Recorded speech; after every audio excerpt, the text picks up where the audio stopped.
Breaking news right now in Taylorsville, a massive fire overnight, destroying an apartment building, forcing nearly 100 people to evacuate it.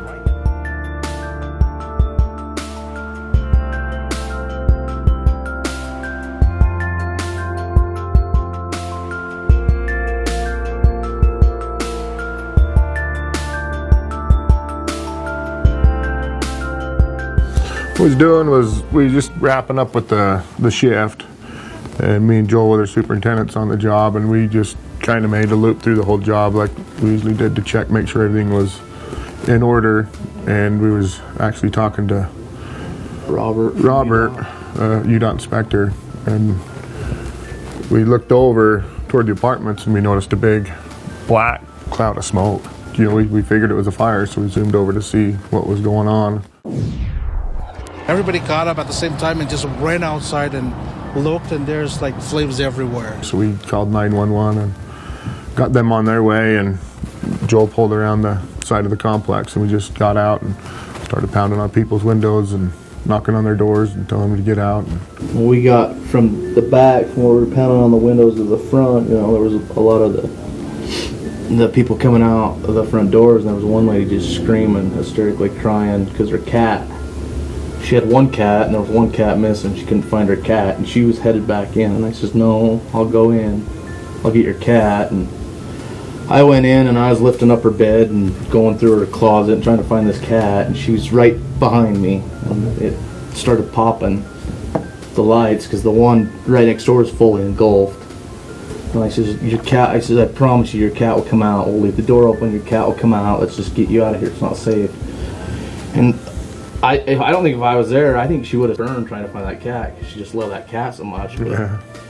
I made her go out on the lawn, and then the police came and the fire department came, and they took everybody that was in that unit over, what was it, the office?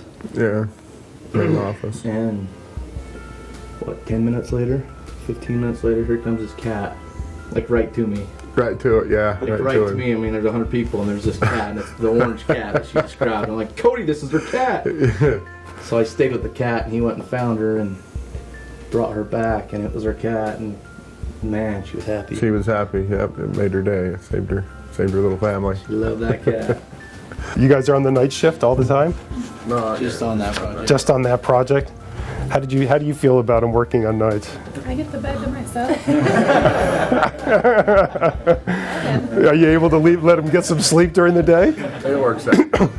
I wanted to recognize your actions. I'm just amazed at what you did, and I want to thank you for that, and let you know that your partners at UDOT, respect what you did, and it's as proud a company as Geneva is, and they're very proud.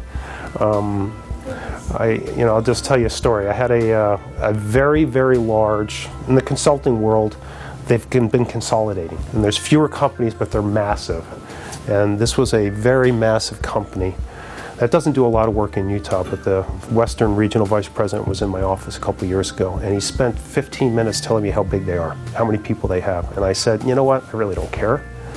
What I care about is that you have the person that works with our project manager that cares about the work as much as we do. Mm-hmm. So as much as I respect Geneva, it's the people that make Geneva. So thanks you guys very much. Thank you.